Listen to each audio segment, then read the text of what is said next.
Okay, interesting. Let's see how this works.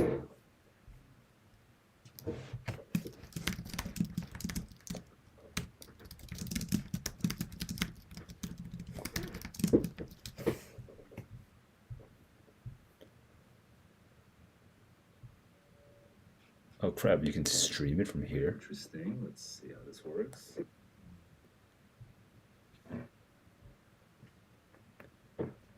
Oh, you can see the live stream. See how this works.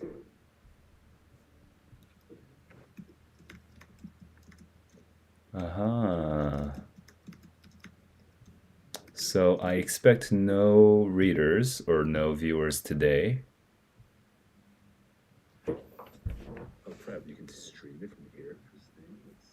It's so interesting that other people have done YouTube videos like this before. Oh, you can see the live stream. Okay.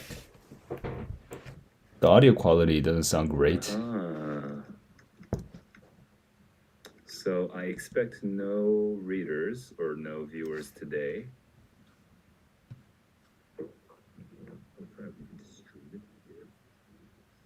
So interesting that other people have done YouTube videos like this before. Oh, you can see the live stream. Okay. All right. Interesting.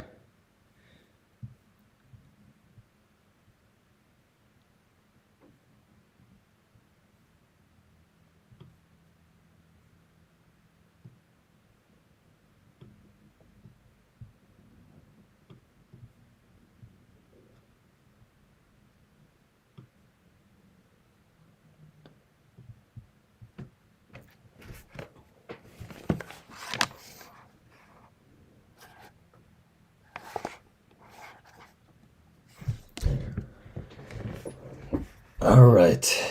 Well, might as well get started. I think I should be good technically because I am live streaming to my Discord and YouTube simultaneously.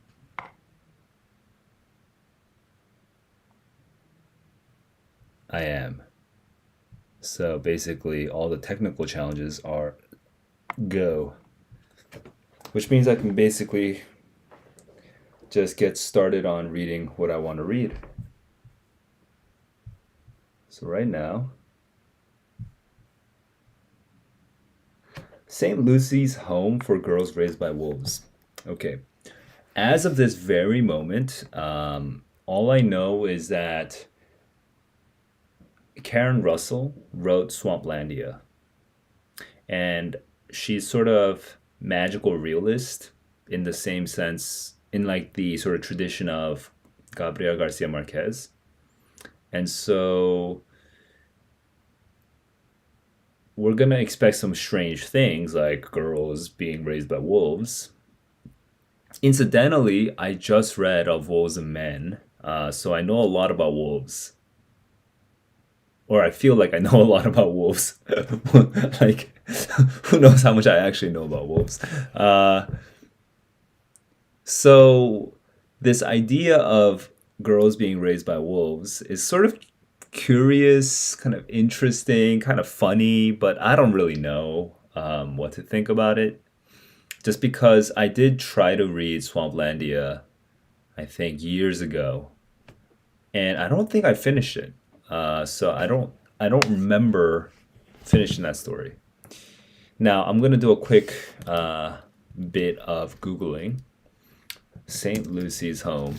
Oh, the other thing I do know about this story is that it gets commented on by reviewers in Amazon and Goodreads. Like people really love this story. It seems like that's the case because it gets pointed out in like the comments. I remember that from my pre-reading. And I'm just looking.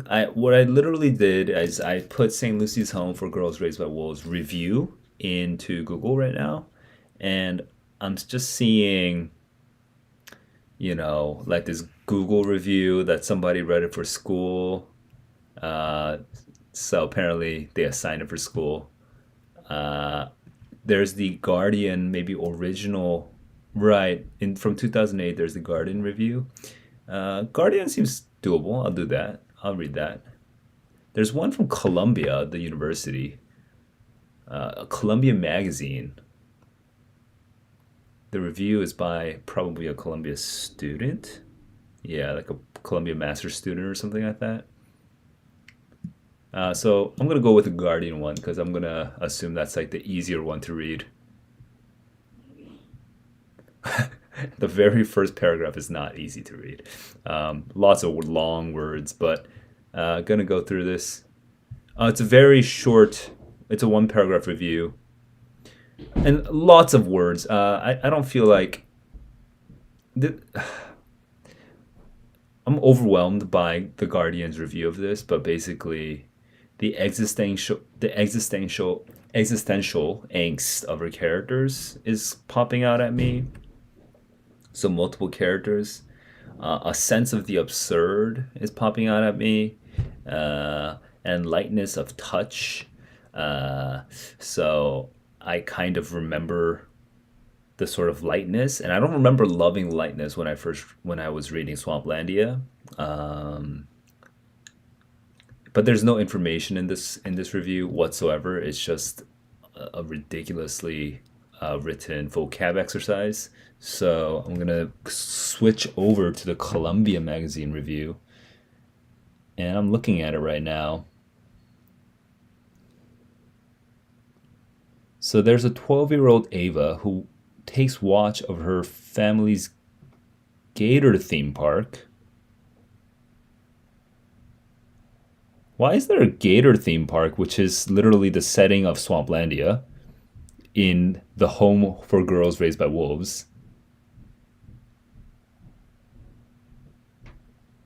Is this is this a short it might be, yes, it's a collection of short stories called St. Lucy's Home for Girls Raised by Wolves, and in it there are multiple stories. And so the review is about the overall book, so it's hard for me to even get the actual story itself.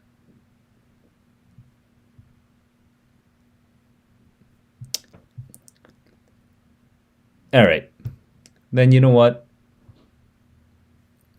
For this one, I'm just gonna go in with almost zero expectation. Uh, what I'm expecting, though, is just from reading, what I did. The thing that sort of excites me most about this book is the fact that other people liked it. So I'm just kind of curious about it. I don't know if exciting is the right word, but I'm curious about the book. And and plus, maybe I was young and dumb and foolish when I was reading Karen Russell back then, like 10 years ago. So maybe I'll try it again and see what that's like. Also, the idea of girls being raised by wolves is apparently this motif that has popped up in history over like the last couple hundred years. That wolves have this sort of maternal nature where they can kind of raise abandoned human kids. And there's stories of that come out towards the end of the book of Wolves and Men. And so it's just a funny little coincidence that I'm reading that book and then now I'm reading this story. But I'm just kind of curious about this wolves situation. We'll see what happens with the characters, though. I mean, if it's St. Lucy's home, is that like an orphanage? Um, like a religious. So there's going to be a blend of religion, naturalism in the sense of like right, of children being raised by wolves. So like out of the sort of normal human societal construct, uh, and kids just growing up. It'll be crunchy, maybe. We'll see. Let's get going. So immediately I went down to lycanthropic culture shock. Lycanthropic. So lichen has to do with wolves, right? That's the etymology for it. Let me see if Amazon or if Kindle says anything. Ah, right. I read this word in Of Wolves and Men. The supernatural transformation of a person into a wolf. Okay. The Now I'm actually shocked. Is this a thing that exists? Wikipedia. Okay, Wikipedia says nothing, right? Okay, because that would be crazy. Um, so this is a joke.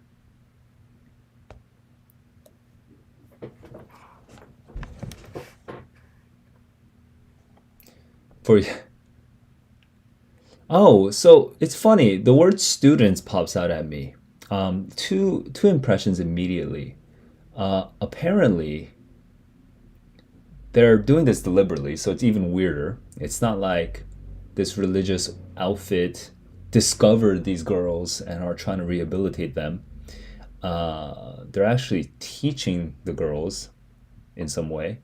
And then this new, exciting, and interesting part, I'm raising some cats right now who are very young. And I'm just thinking about how, you know, babies are excited about everything.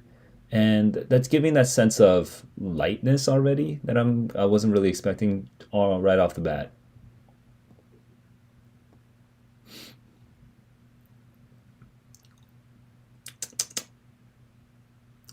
All hair and snarl and floor thumping joy. So we're going straight into the crazy, right into the crazy. Right. These kids are just going nuts, pawing,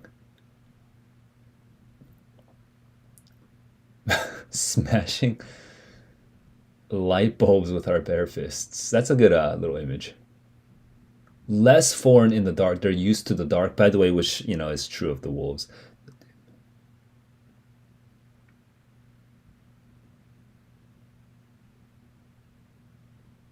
Wow. Okay.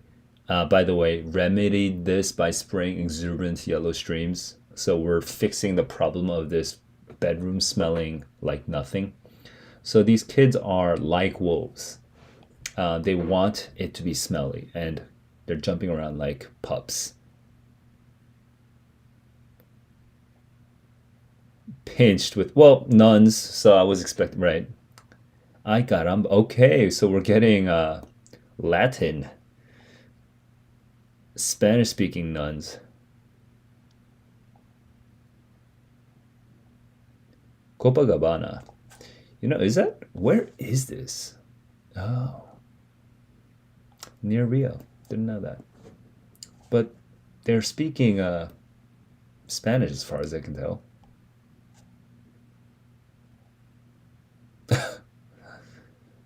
So I like the fat and languid contrast. We're defining, we're characterizing these girls through contrast. We're like anti characterizing them, right? We're negative characterizing them.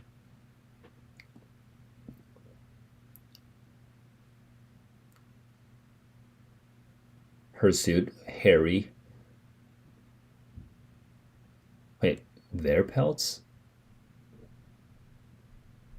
Okay, so I'm just realizing something. I missed something. Stage one. So we have stage one of something.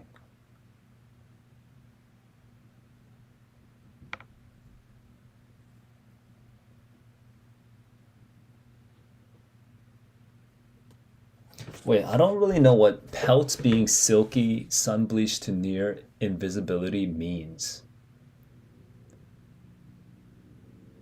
So they have very white pelts, these girls in Copacabana. Hers. Right, hairy, right? Yes. Terrible posture, knuckling. Wood rotted teeth. Crazy. These are wild girls. Okay. Are backwoods. Okay, so now we have this judgment that we're coming in here. Okay, we're having the judgment of the authorities. with a beatific smile. That's so funny. This backwoods beatific, um, kind of sarcastic right now. Sarcastic from the voice of the narrator.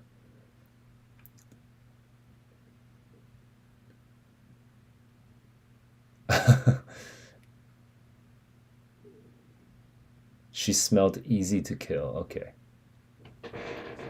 All right. Well, we got that over with.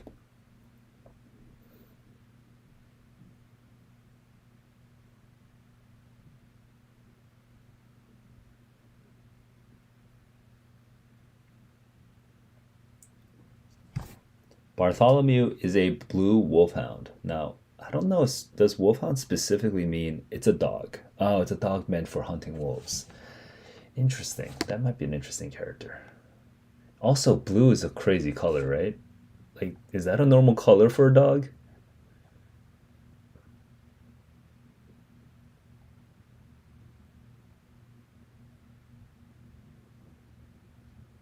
Apiary. Is that yeah, bees.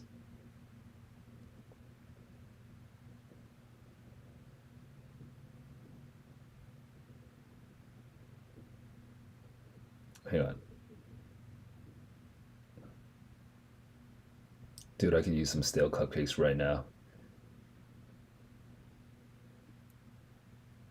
Our brothers. Oh,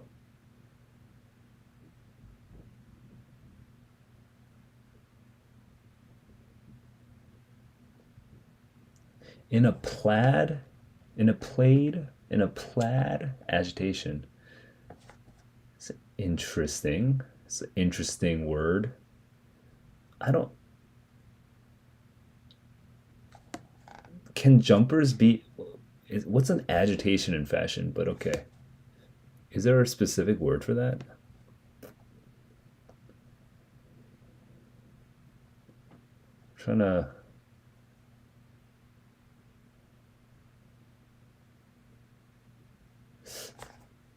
Okay. Well, I'm just gonna move on. Plaid jumpers. Plaid jumpers. Blue wolfhound.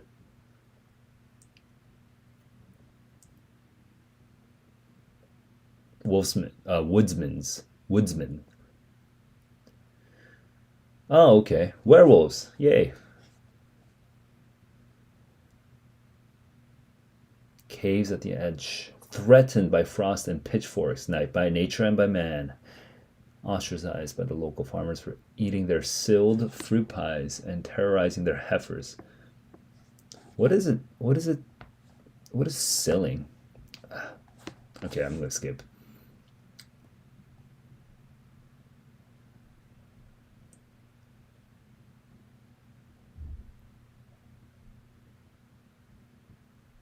They had ostracized the local wolves by having sometimes thumbs and regrets and even children. So they that's such a funny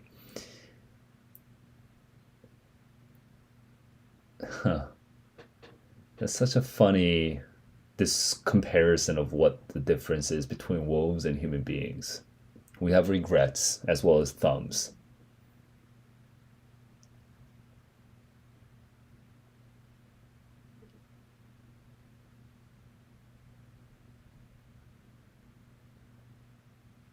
Get braces. Okay. That's also humanity, right?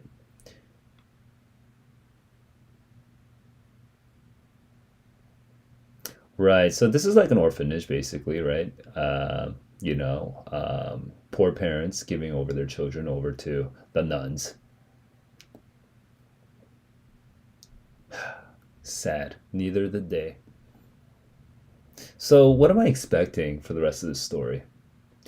I'm expecting some sort of growing to become more human, that becoming sort of complicated and not as easy as it sounds. And I'm expecting that to show some sort of like maybe an insight into our human society and the shortcomings of it, specifically the shortcomings of it. I'm expecting it to be like because our human society is so unsympathetic, we're these kids are backwoods, right? And we in our modern world we're categorizing everything and creating industries, and we are subjugating nature. Uh, the attempt of human society to subjugate these kids is going to show some sort of fault, some sort of failing in our own society. That's what I'm expecting so far. I mean, when I say expecting, I mean that lightly. Like maybe maybe 60%. Actually, I'll kind of go with that with some confidence. I have like a 60% sense. I think that's probably going to be true. It's so broad. I'll go ahead. I'll up that to 80%. Okay. I think that's definitely going to happen, but almost definitely going to happen. Don't want to say definitely, but maybe there's some other ways, right, that this could turn.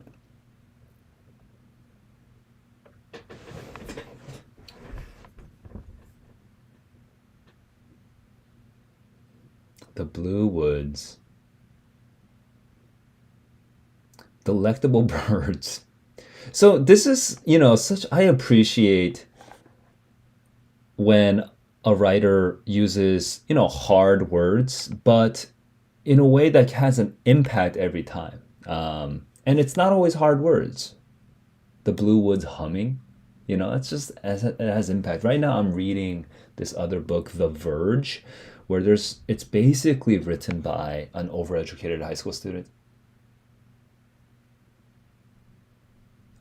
Probably should cut that out. I don't want to criticize publicly, but it's a lot of words. It's a lot of words in that book, and it's hard to track what's happening even because the words get in the way.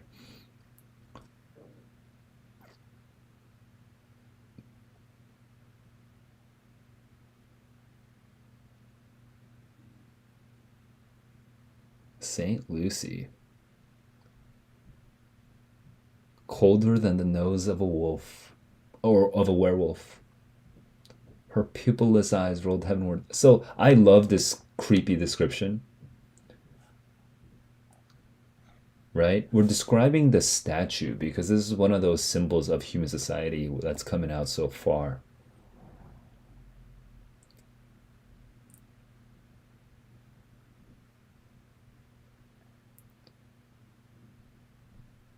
Gambling is like when you're like dancing, like jumping and dancing around. Yeah, it's such a great word.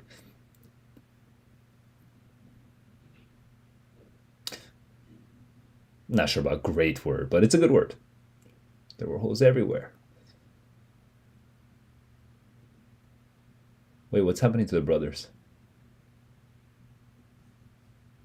Did I lose track of what's happening right now? The nuns gave us free reign.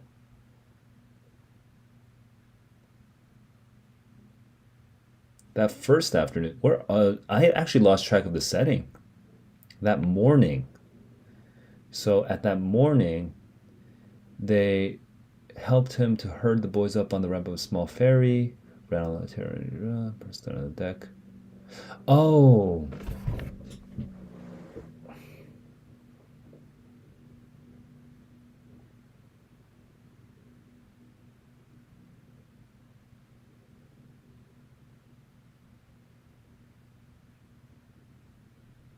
okay. This is the arrival scene. Actually, I'm actually legit lost. I think the brothers were on the deck when they were separated, right? I don't think it's super important actually, but yeah, I tried to. I'll just save time. I'm gonna move on.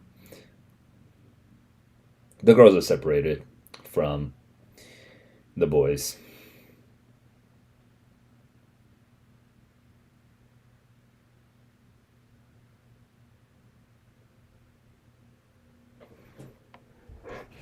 Smudged with human odor,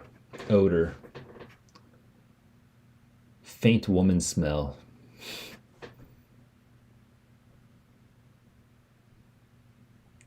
Our own scent had become foreign in this strange place. That's such an interesting. Yeah, that's a good sentence.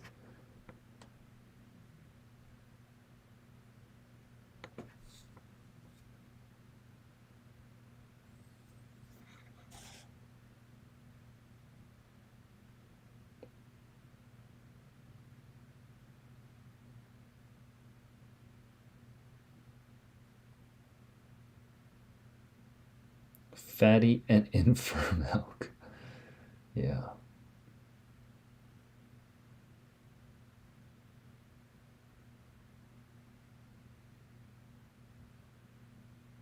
They dream the same dreams. Um, that's a little bit, it's a little magical, right? We get that bit of mystical wolves, dreaming the same dreams. I'm not sure where that's going to go, though.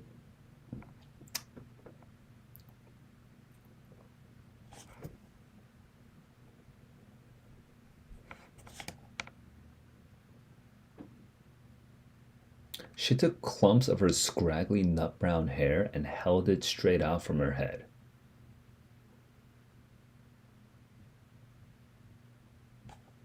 Does bristling have a specific meaning for dogs?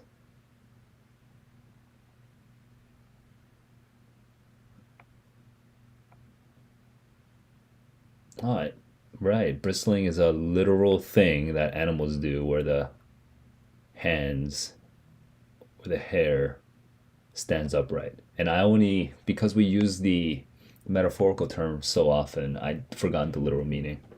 Okay. So she, the improvised bristle, it's like a little joke. Okay.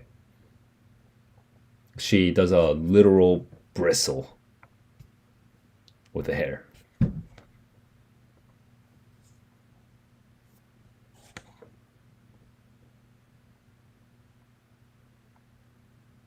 That's a little funny, that she's howling at this nun. And then it is also funny. Hello, my name is Jeanette. Suddenly, that name tag. Yeah, you have to see. If you've never seen that name tag, it's a generic name tag. You can see it at conferences in the states.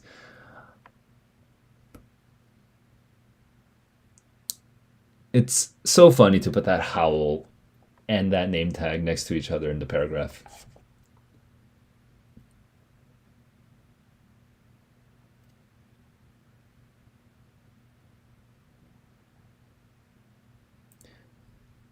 So a subtler danger. So the danger begins with like the name.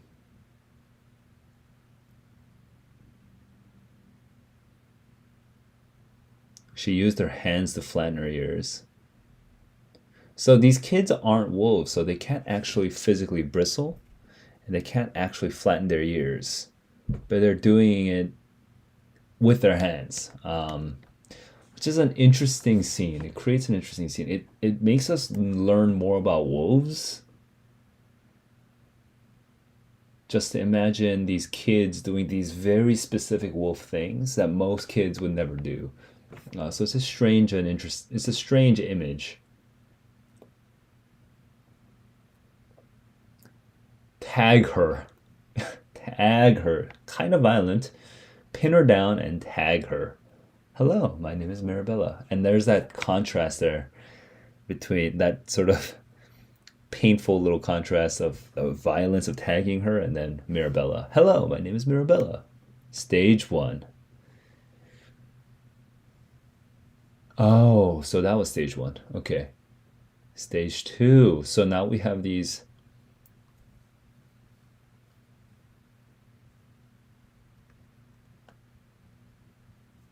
So this is the instruction for how to get them,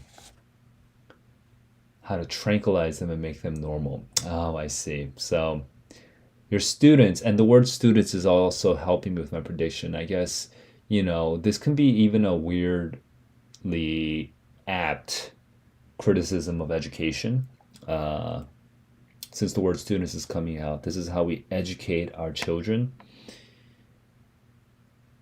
We try to tame them and make them into something that they're not naturally.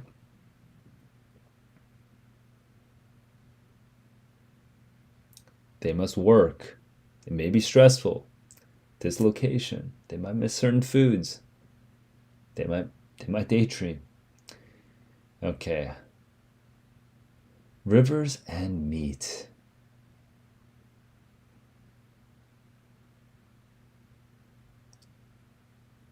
Our false new names: Snarl, square toe shoes instead of my own 4 feet. 4 feet is also kind of.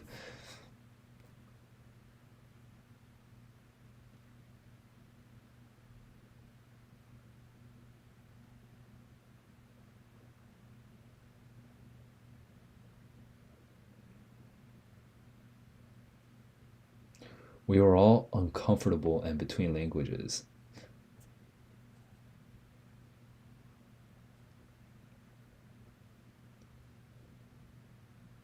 I just like that sentence for some reason. Can't fully process it.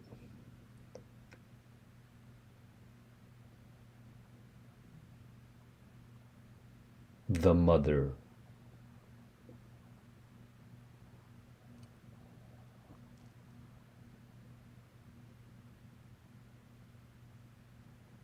Why would the parents not accept them, right?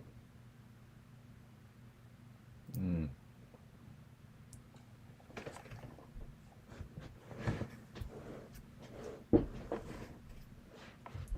okay. They don't want to disappoint the parents. They could just leave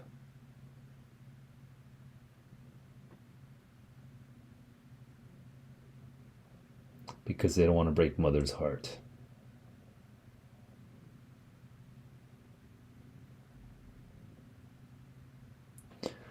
So the backwoods part, I think Karen Russell is from Florida,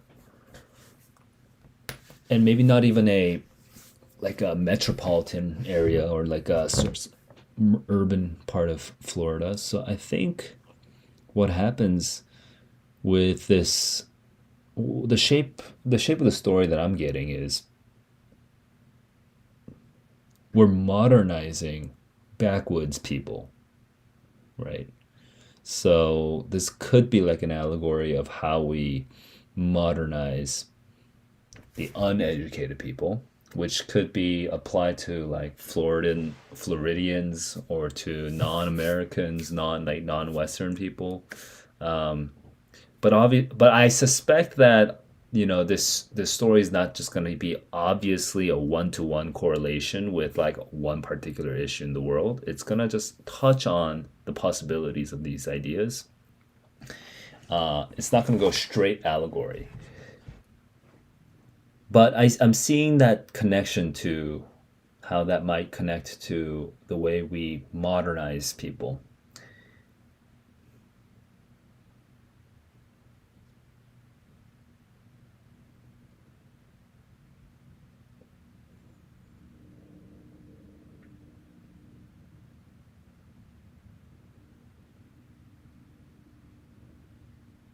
Erasing us, erasing the smell,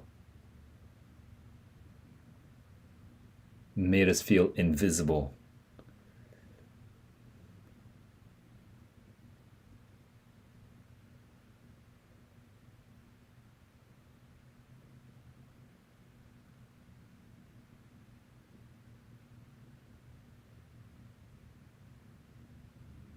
Mirabella, the young one. So the young one's going to cause some trouble.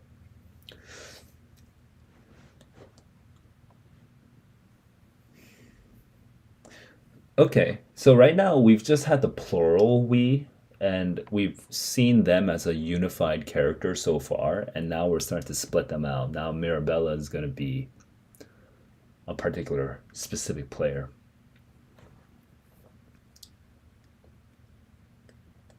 I'm trying to imagine what might happen. Will they escape? I don't think so. I don't think they'll escape. Like, I don't think they'll just go back to being wolves. So, okay, I'm just gonna keep reading.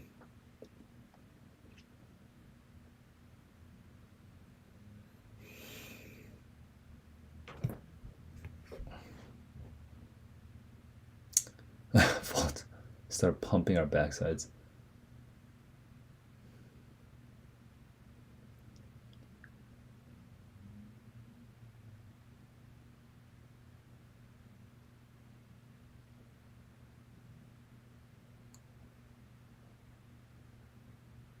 Hmm. Mirabella cocked her ears at us, hurt and confused. Crazy. Because Mirabella, as a human being, definitely cannot cock her ears. But knowing how a dog or a wolf, since we all have experience with dogs, knowing how a dog or a wolf would do that, it creates this feeling for this character that you normally wouldn't feel by saying she cocked her ears at us. Interesting, creative little sentence.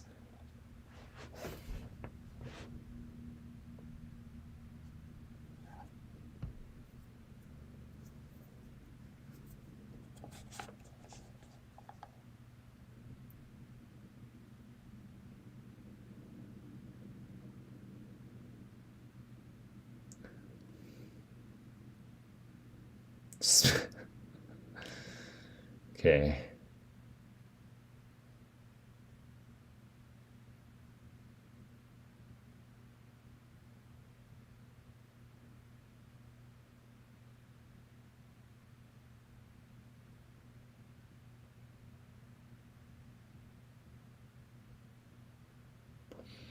Oh, crazy.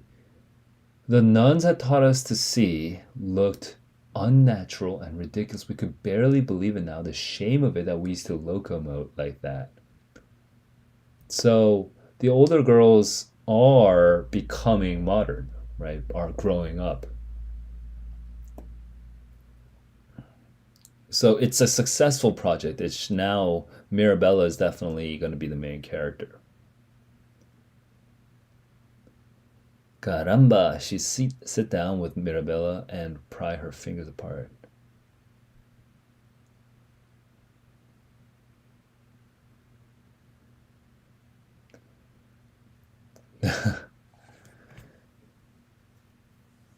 Her real name was okay.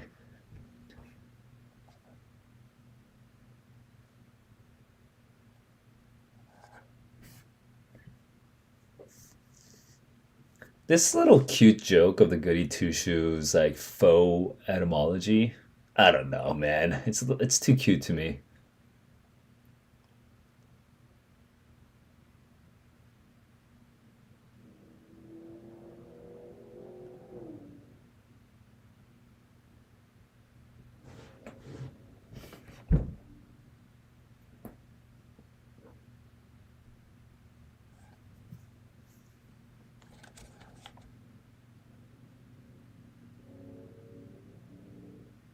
A harsh, inhuman barking sound. I wonder if this laugh means. Right, she's still transitioning. She's still wolfy.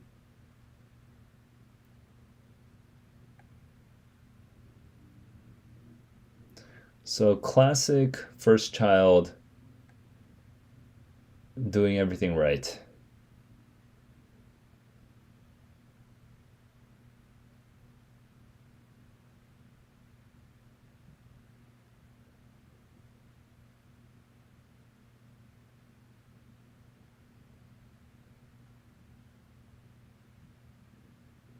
Okay, we have I in the middle.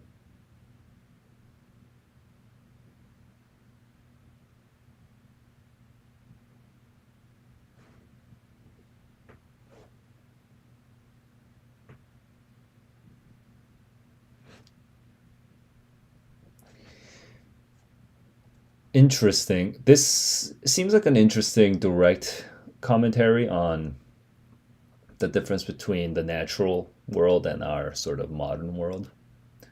I don't know if modern is the right word, but I'm just gonna keep using it. It's like being fast and strong and brave are supposed to be virtues, but what are the virtues of our society? Calculating, sort of obeying the right person. Like, what's the commentary here? I think it's getting close.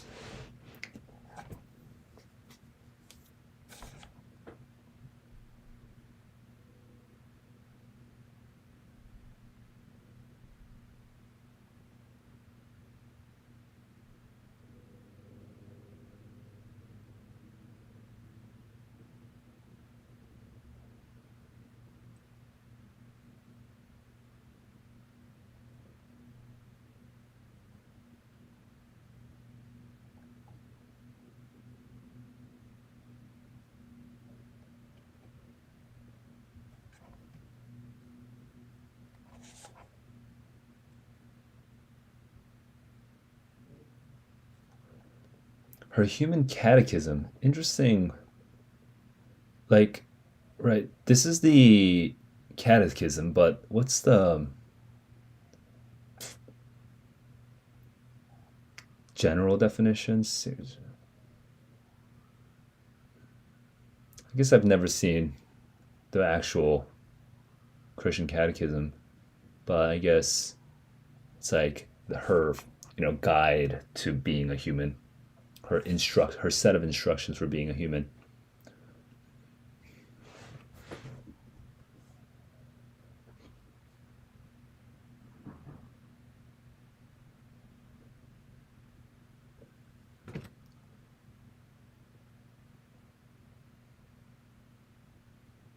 Constant examination. Go practice compassion for the. So these wolf raised girls are trying to. Right. Saint Francis of Assisi was that saint who used to be compassionate for the animals, right? Is that what that was? What's he famous for? I want to see this, but all right, let me just quickly do it.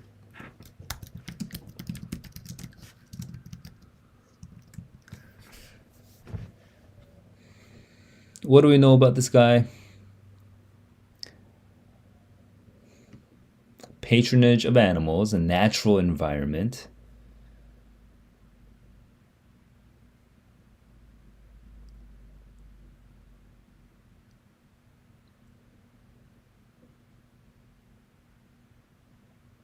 Okay. And I wonder what's like the myth, what's the legend that's told about him? Jumping down in Wikipedia to nature and the environment. He preached the Christian doctrine that the world was created good. He gives God thanks for brother sun, sister moon, brother wind, water, fire, and earth. The Fioretti, Little Flowers, is a collection of legends and folklore that sprang up after his death. When he was traveling with some companions and saw some birds. Wait for me while I go to preach to my sisters, the birds. And the birds surrounded him. Not a single one of them flew away. So oftentimes he has birds in his portrayals. And wolf. This is good. He found a wolf. Terrifying. He made a sign of the cross, commanded the wolf to come to him and hurt no one. Oh, I read this story in Of Wolves and Men. He led the wolf into town and startled the citizens because they weren't expecting the wolf to be so tame. But the wolf had done evil out of hunger, and now he convinced the town to feed the wolf, and the wolf became a nice little wolf. I see. And in 1979, he became the patron saint of ecology by Pope John Paul II. Okay. Birds and wolves. So that's kind of interesting. That's actually the bridge right now between the two, or if I'm even right with this dichotomy between the natural world and like the modern world, then Saint Francis of Assisi would be like a bridge. And in this bridge, from the modern world perspective, or in this worldview, from the modern world perspective, the wolves are supposed to go feed the ducks, which is kind of funny. Uh, but is that the right answer? I'm like not even know what to think about that.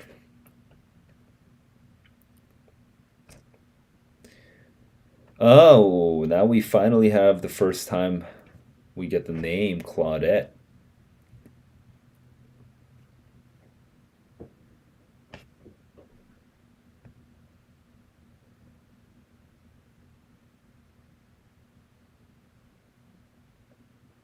Negative skill points. Okay.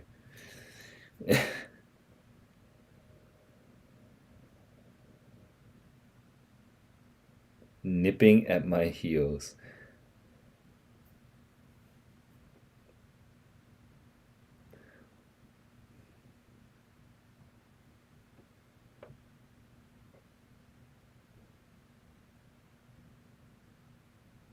The old word for tug of war.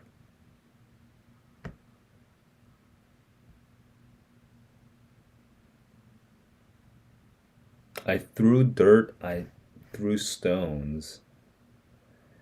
She. Okay, so she hurts Mirabella. Claudette hurts Mirabella, and she runs away. A mallard is a bird. Okay, yeah, a duck with her rosary beads, which is so funny. Okay, so we're supposed to go feed the birds some bread, and now we're trying to kill it with the rosary beads. That I think that's okay. That's the best laugh I've had so far.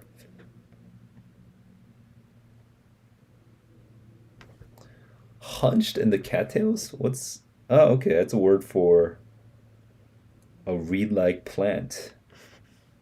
Okay.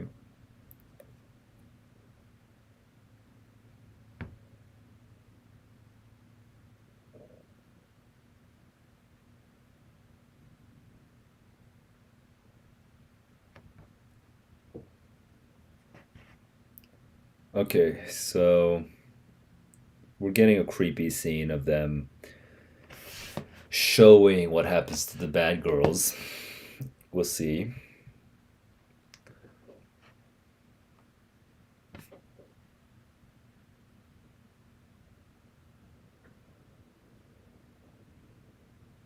Do you want to end up shunned by both species? And now she shuns her own sister. So this is the beginning of the tragedy. Um,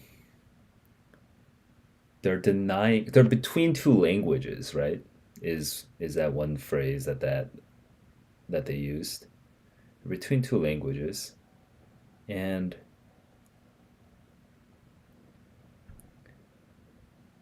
she's sort of discarding her old one.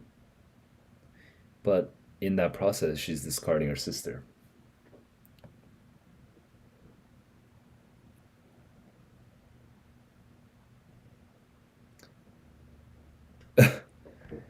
Reading Jack London is like this weird meta joke. I don't really understand, but okay.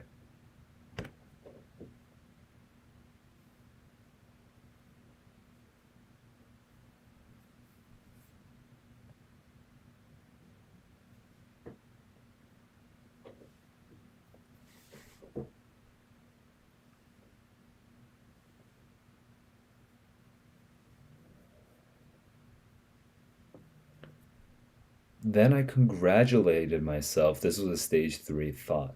So the idea of the stages, one, two, three, and everything does make it feel much more brainwashy. And we're seeing the process of the young narrator brainwashing herself, right, into becoming more modern. She's congratulating herself for kind of scorning her own sister. Like, how can people live like this?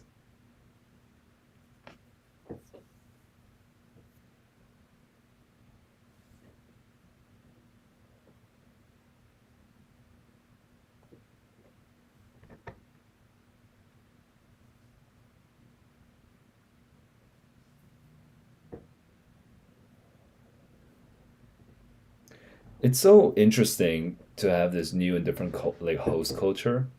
So now this terminology like lifestyle and customs, host country, like now it's sounding like we're talking about like study abroad students, just the language here. So we're kind of sliding around. At least I'm kind of sliding around. I can't really pin exactly what I'm expecting. But let's just take this like this analogy a little farther. So they're gonna start rejecting the host culture. They're gonna think their previous life is superior. So that's a surprise, by the way. Stage three doesn't just go straight into advancing, like right into becoming more human. It actually takes a step backwards. So that is a little bit of a surprise. I wasn't expecting that. And now that we have that, I'm starting to think, okay, so then they're gonna break them in somehow, and that's gonna be the main act where they there's gonna be like this like conflict that gets played out after this. And what's that conflict? They're going to try to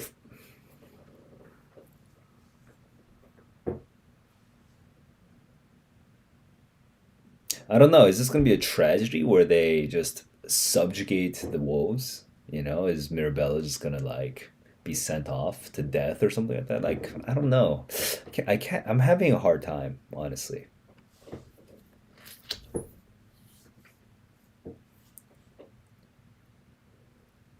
Shocking. Shucking her jumper.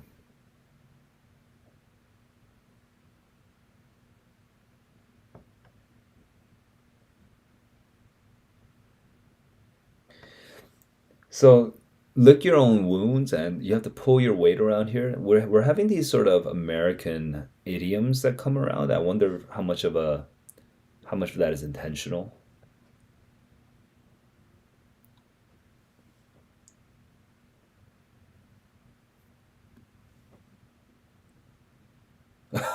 Fraudage against the organ pipes. Dude, not gonna comment on that. You guys figure it out. Jesus.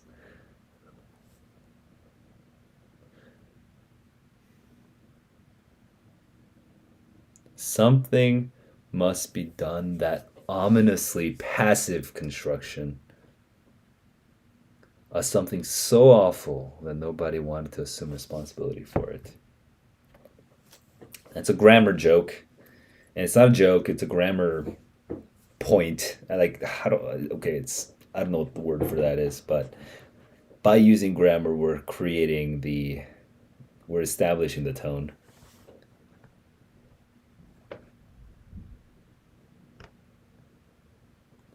I wanted her gone. So I guess the prediction is that we're going to humanize Mirabella, right? This Claudette and Mirabella. Claudette's going to start recognizing the value of Mirabella. In like right now, Claudette is coming to hate Mirabella more and more and disregard her more and more. But she's going to come to appreciate Mirabella maybe when it's too late, when Mirabella's going to be taken away. And then the regret of that feeling the regret is going to be with Claudette, and we're that might even be the ending of that story. Okay, that's my okay. I'm starting to get a sense of where this is going now. Ooh, they ground her teeth. They ground her teeth. It's a oh no, they didn't grind it. She was grinding it, and her hair was falling out, and she was skinny. So it's getting bad. She's looking like, crazy people.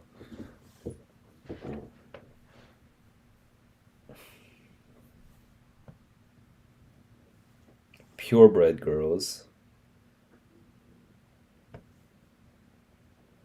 St. Lucy's School for Girls without. Okay. Captivity. That's such a. Okay. That's such a strange. Okay. I just like that sentence. These were the girls raised in captivity, which is talking about us. We're in captivity. But then we have the flip volunteers from St. Lucy's School for Girls, just girls. And they get that bit. They get to be just called girls. They're like the default. They tutored the wolf girls in playing. Frilly toupee names. Felicity and Beulah. Terrified smiles. That That's a funny scene. The terrified smiles and the genuine ferocity. So many things we could do wrong. Etiquette is so complicated.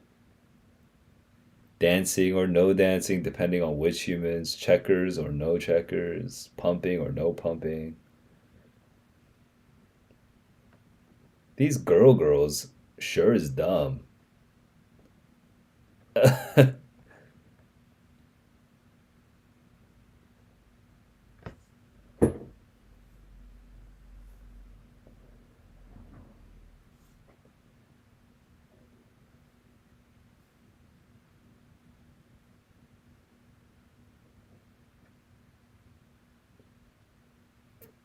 Always homesick for a dimly sensed forest of trees you've never seen.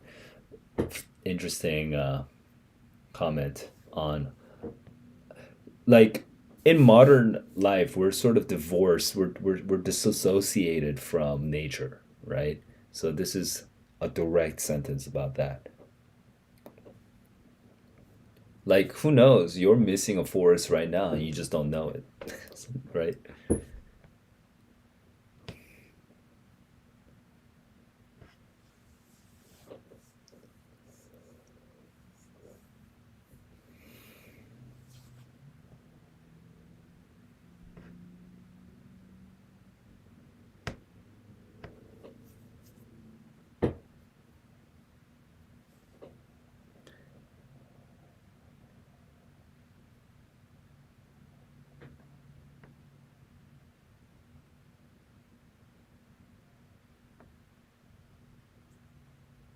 With a debutante ball. Oh, home for man boys raised by wolves. Okay.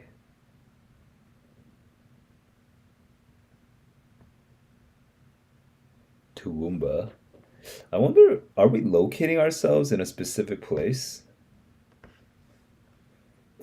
Toowoomba is a city in Australia, apparently.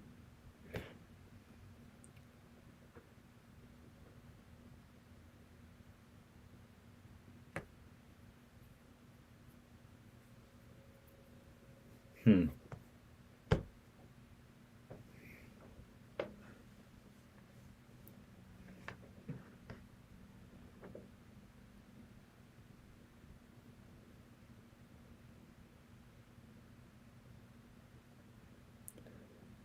A private mass of twitch and foam.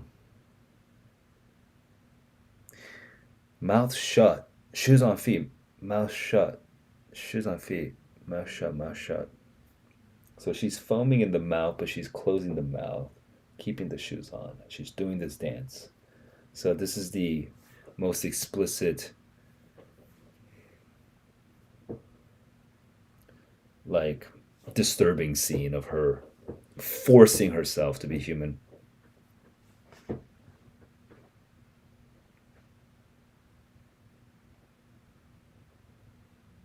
So Jeanette, the old sister,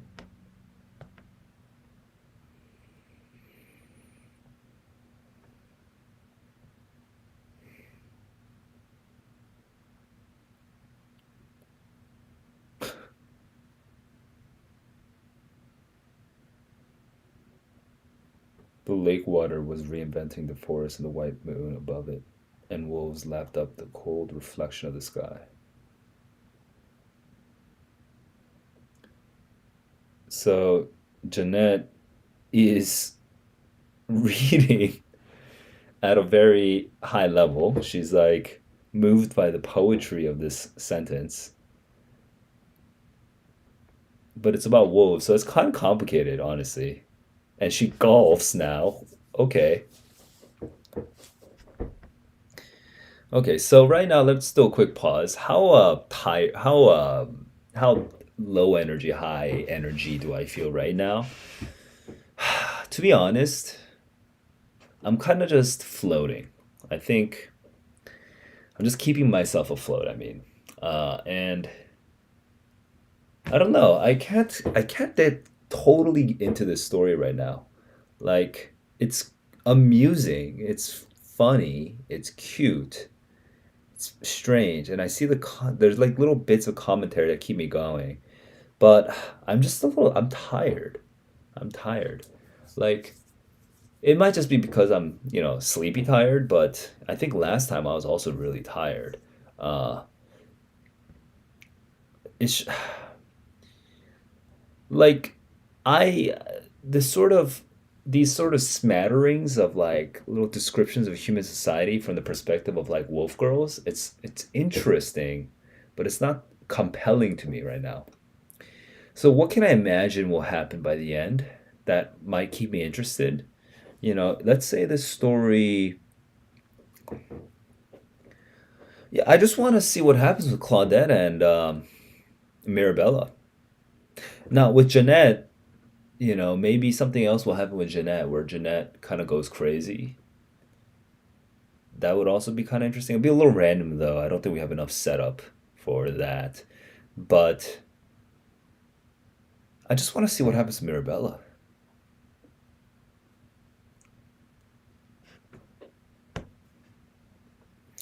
Let's go. A hole in one in the doozy. Oops. All right, there we go. The chapel was our favorite place. The music instructed us in how to feel.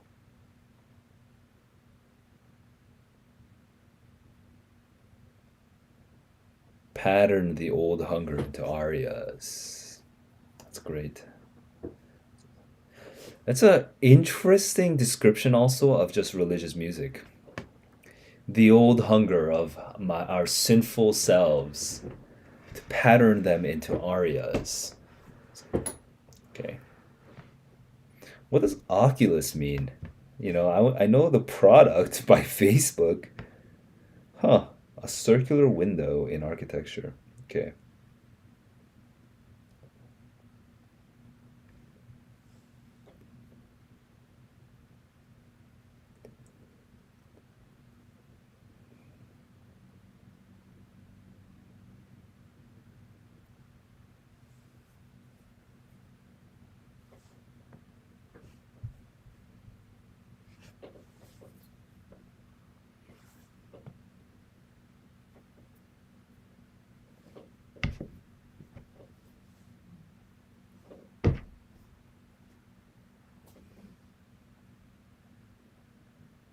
The human's moon. I sort of zoned out for a sec, but the human's moon,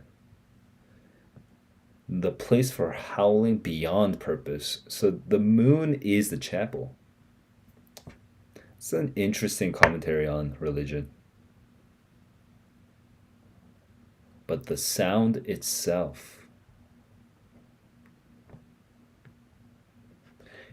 And that's interesting. It's also an interesting commentary on music. Like music is one of those natural things.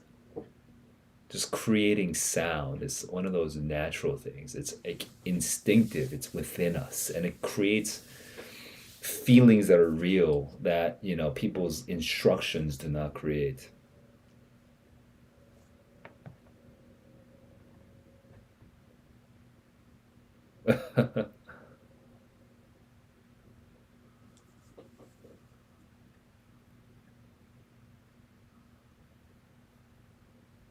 Everything begins to make sense. So that's kind of ominous. Everything begins to make sense. We have this voice of authority in these stages 1, 2, 3, 4. Everything begins to make sense. I was hoping for a more direct conflict in the previous stage to be set up, but um, like at the previous stage, my expectation was that we're gonna have Mirabella kind of fighting in this stage. I don't remember my prediction anymore. Um, what I'm hmm, we I don't know. I don't know. Jeanette and Mirabella and Claudette.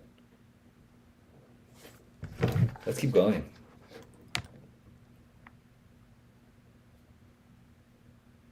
Everything's beginning to make sense. So right away, it's like a joke. Everything begins to make sense. Have you noticed that everything's beginning to make sense? It's kind of a cheap joke, but okay. Yeah.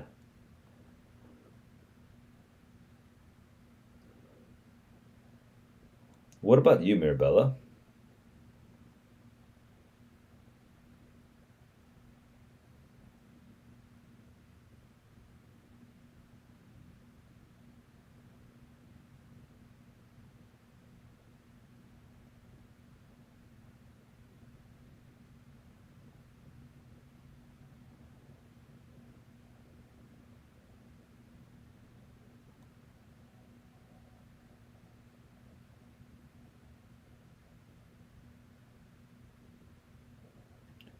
This bit where Claudette is like competing with Jeanette, like it's an ongoing bit. I'm not sure how to feel about it. Just that because Claudette just seems like this object of I mean, sorry, Jeanette just seems like this object of envy, and nothing else happens. We just have Jeanette coming out over and over and over again, and we're just envious of her. We're competing with her, and we're kind of making fun of her, and that's it. So, so I hope something surprising happens with Jeanette, because if not, I'm gonna be a little disappointed.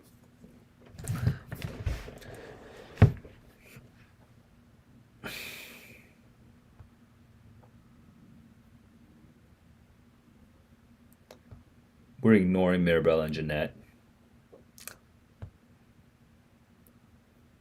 I see. She's nervous about this. She's nervous about the ball.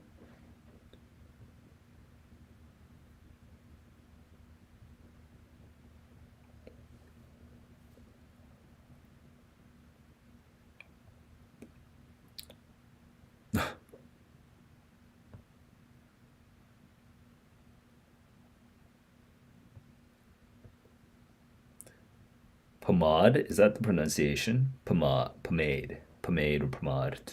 Okay.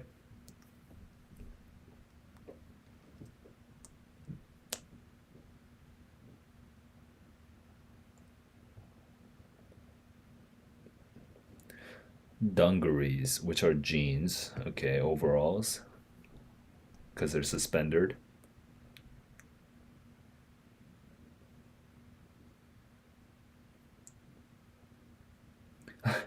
All these names, BT, WWW, are sure, like,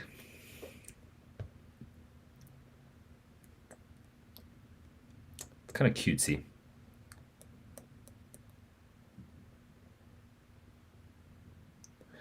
My stars, I growled. What lovely weather we've been having.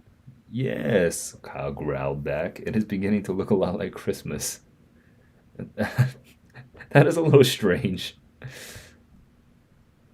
Having the same conversation, which we know, polite society, we're always having the same conversation.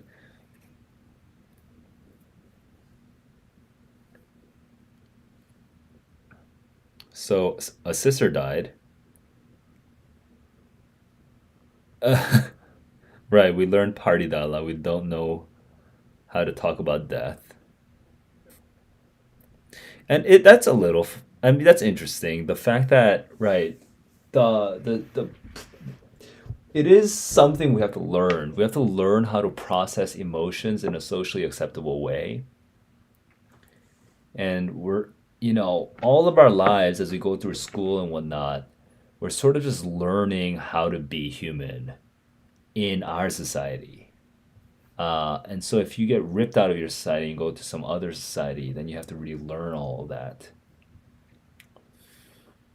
Ah, sure. Inured, I haven't used that word in a long time. Good to see that word back.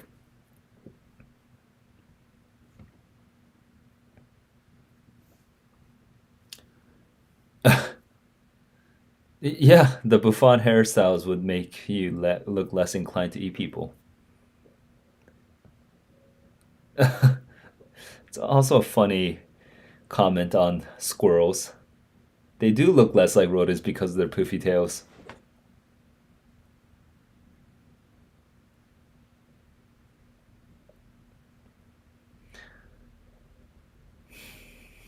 Details.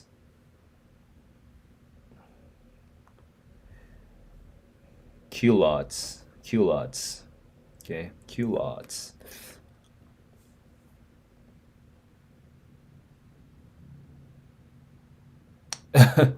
Mirabella wearing a muzzle and her culottes duct taped. People are all nervous about this crazy girl.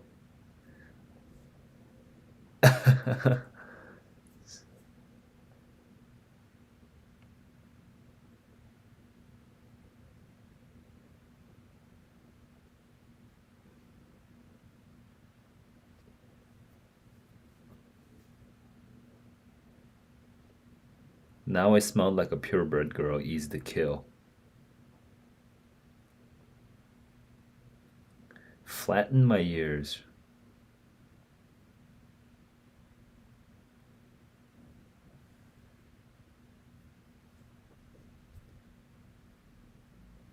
Shoes on feet. I tried again. My, what lovely weather. Did she say that out loud? No, she didn't. It's italicized. So she's traumatized by the shoes on feet. She's just repeating it to herself. Ah, I'm slogging through this now.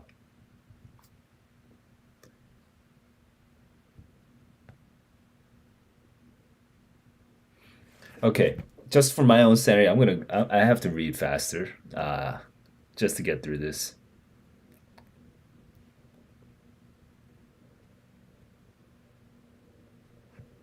All of a sudden, all I can remember is pumping.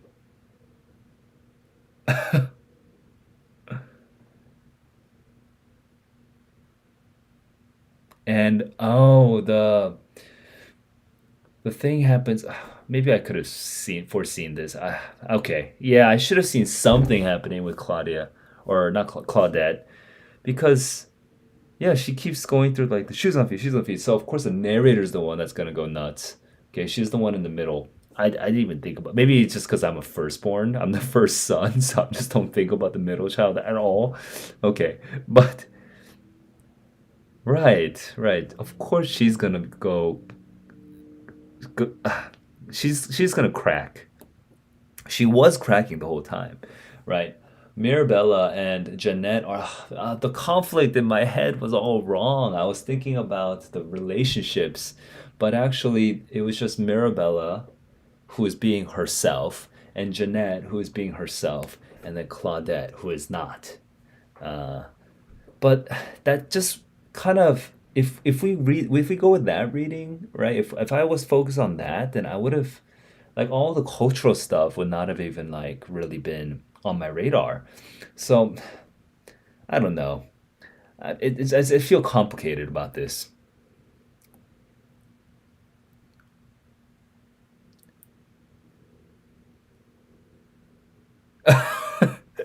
The Sausalito does not in any way resemble the thing that you are doing. Right? She's failing publicly.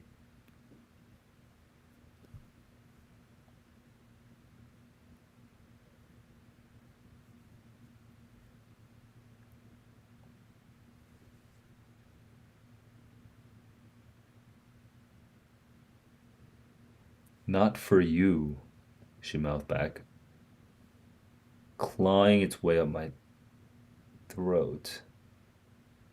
I was about to lose all my skill points, fail my adaptive dancing test. The wind got knocked out of me. Mirabella helps. Jeanette doesn't. The music ground to a halt, and she loves the sister.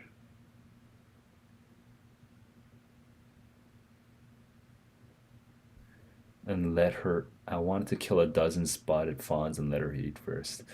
That could be touching. That could be touching. And it's touching in such a strange way.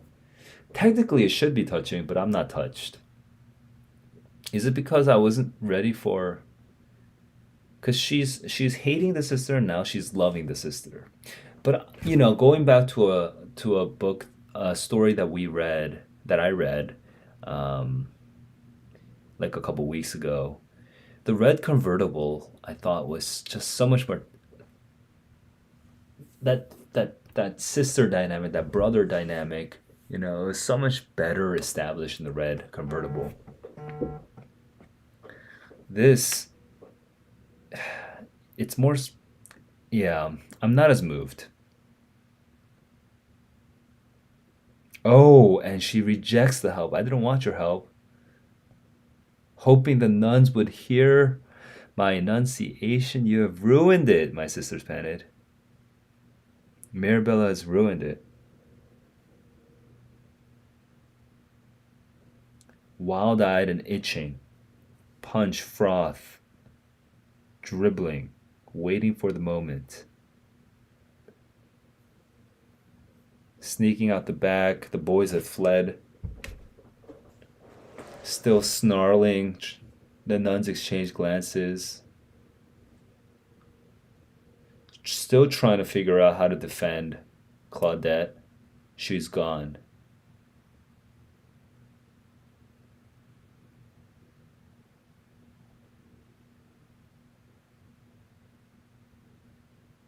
I didn't want to face Mirabella. Best wishes. Oh my god. That's actually a little devastating. Okay, I'm starting to feel something here. Because she betrays Mirabella. And it's like the worst betrayal ever. Fucking saltine crackers. And best wishes, two words. It's the worst. I told myself I'd done everything I could.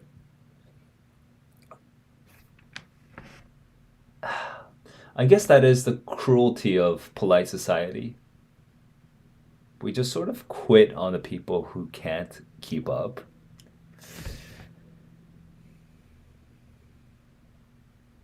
Hooray, something has been done, knowing full well that our sister had been turned loose, that we'd never find her.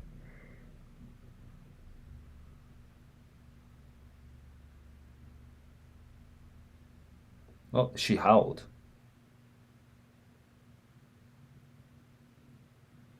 but there was nothing. That was our last communal howl. And she doesn't howl back, which is ominous.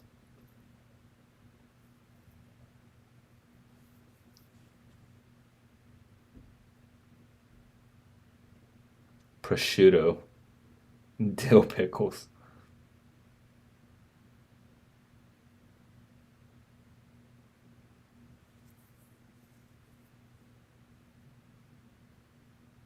slow eyed. Huh, slow eyed. What is slow?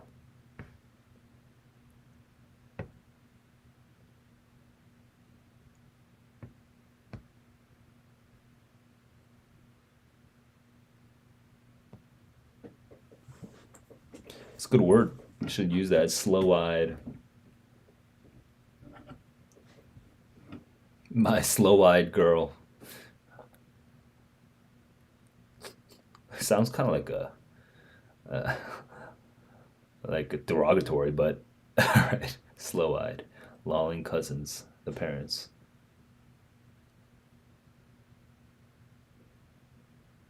Is now a downward balding children's book author started whining in terror.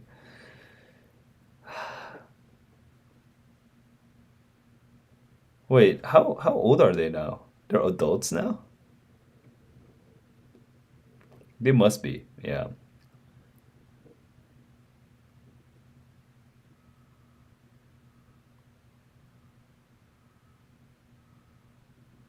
Panting in the cool gray envelope of the cave.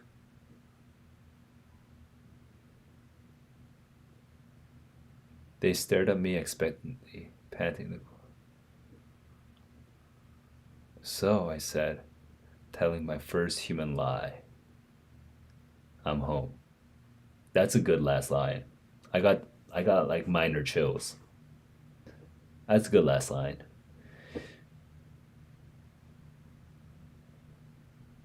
This has the vibe, and I don't know Karen Russell's biography, but this gets this, you know, let's say you're a backwoods, like you're from the backwoods, um, the parts of society that people think is not part of society.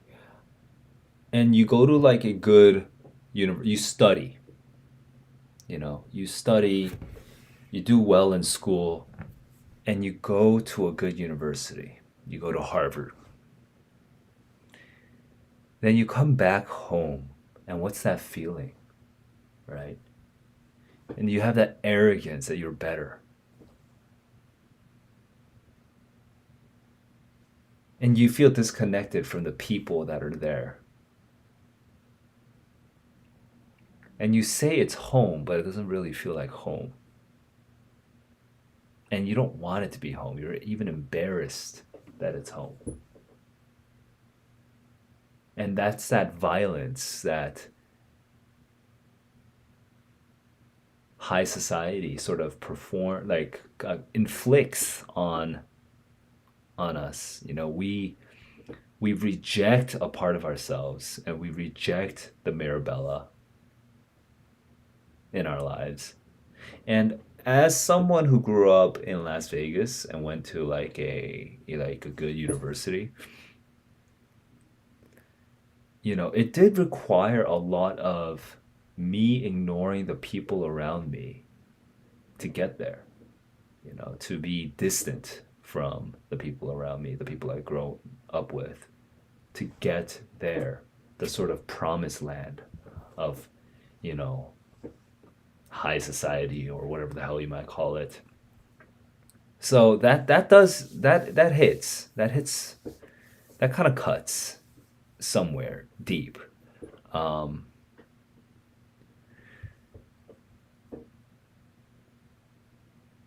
the rejection of Mirabella also was that was the point at which I started getting more tense, where I started getting more tightly connected to the story. We love this person, but we reject her, and now we're finally rejecting our own parents.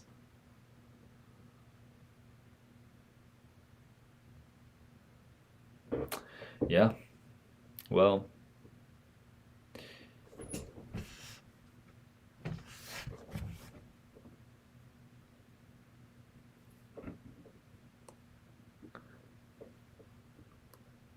so what do we learn? My original prediction was that we're gonna learn about the society in which we live, and what are the things I learned about, or that this text sort of kind of called out about the society in which we live, that we're sort of cruel and awkward and arbitrary, that we have all these rules, but like the sort of terrible human cost for that is that anyone who isn't part of that, we end up rejecting, which is the opposite of St. Francis of Assisi, accepts the birds and the wolves. But even St. Francis of Assisi, he accepts them in the sense of he sermonizes, he preaches to them. So I'm not sure, what the answer is there. Is he the answer, or is he not?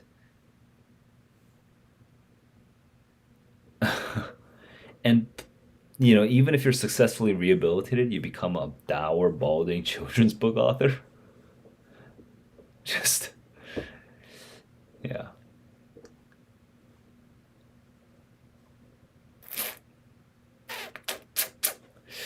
yeah.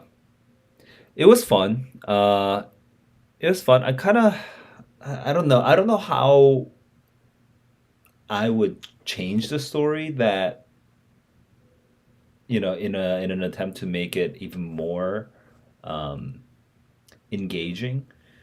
I think I think the sort of overall amount of commentary on little flashes of insight into like little things about human society or natural world that we wouldn't normally pay attention to, these come out really well in the story, and I appreciate them for coming out.